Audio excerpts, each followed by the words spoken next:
మేము అమలు చేస్తామంటే మీకున్న అభ్యంతరం ఏంది? ప్రభుత్వం అధికారికంగా కార్యక్రమాన్ని ఏర్పాటు చేసింది. అయ్యా దీన్ని ముందు కొనసాగించడానికి ఏం చేయాలో మీరు సలహాలు సూచనలు ఇవ్వండి, ప్రభుత్వం ఆమోదిస్తుందని. సలహాలు సూచనలు ఇవ్వడానికి రాలేదు. ఆన్లైన్లో పెట్టినాము. ఆన్లైన్లో పెట్టినప్పుడు దాన్ని చూసి ఏం సలహాలు ఇస్తారో ఇవ్వండి. ఆపాలనే ఆలోచన తప్ప మీరు ఏ సూచన అయినా చేయండి.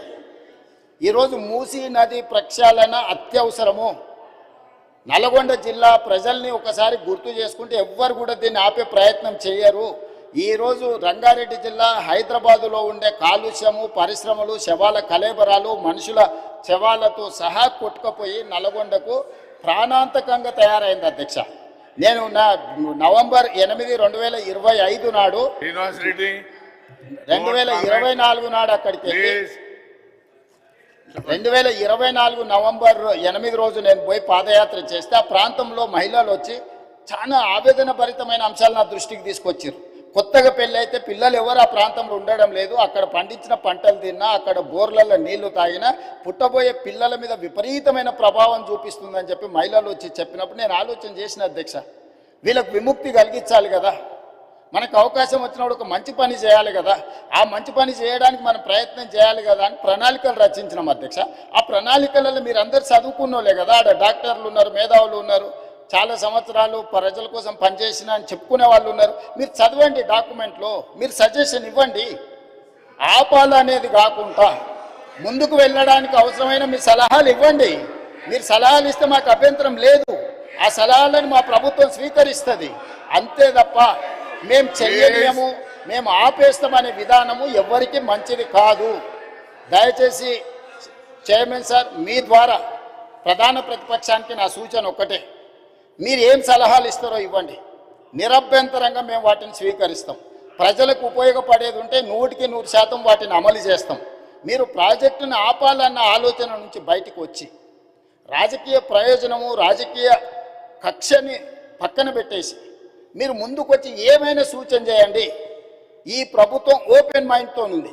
ఒకవేళ నన్ను కలవడానికి మీకు అభ్యంతరం ఉంటే మా శ్రీధర్ బాబు గారు రంగారెడ్డి జిల్లా ఇన్ఛార్జ్ మినిస్టర్, పొన్నం ప్రభాకర్ గారు హైదరాబాద్ ఇన్ఛార్జ్ మినిస్టర్, ఆ మంత్రులతోనూ కమిటీ వేస్తా.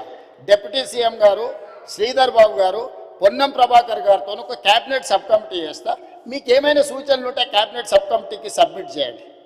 డెఫినెట్గా we will examine, we will take a final decision.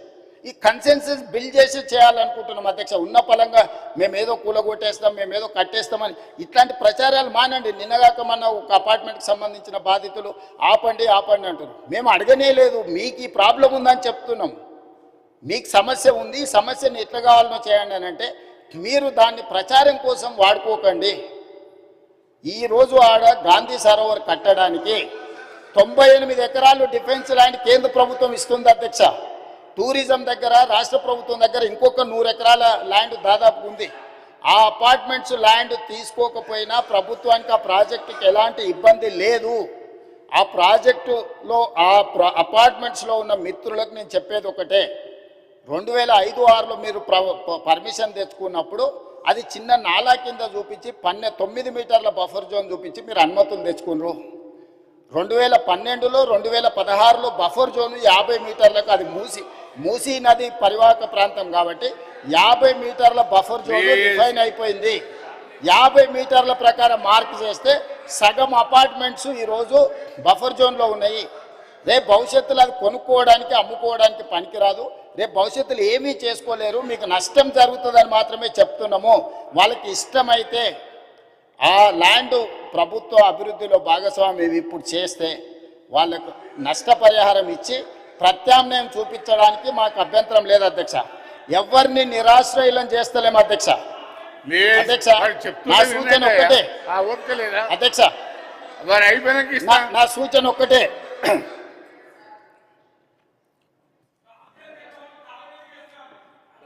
అదే చైర్మన్ సార్, మూసీ పరివాహక ప్రాంతంలో ఉన్న ఎవరైతే నివసిస్తున్నారో తమరి ద్వారా రాష్ట్ర ప్రభుత్వం ఇస్తున్న మాట, ఎవరిని నిరాశ్రయులం చెయ్యము, పునరావాసం కల్పిస్తాము. నిరాశ్రయులం చేసి వీధిలో పడేయడం వేరు, అభివృద్ధిలో భాగంగా నష్టపోతున్న వాళ్ళకు పునరావాసం కల్పించడం వేరు. రాష్ట్ర ప్రభుత్వం ప్రతి ఒక్కరికి పునరావాసం కల్పిస్తుంది, మెరుగైన జీవన విధానానికి అవసరమైన ప్రమాణాలను పెంచుతుంది, విద్య వైద్యాన్ని అందిస్తుంది, మహిళా సంఘాలకు వ్యాపారం చేసుకోవడానికి అవసరమైన ఆర్థిక సహాయాన్ని అందిస్తుంది.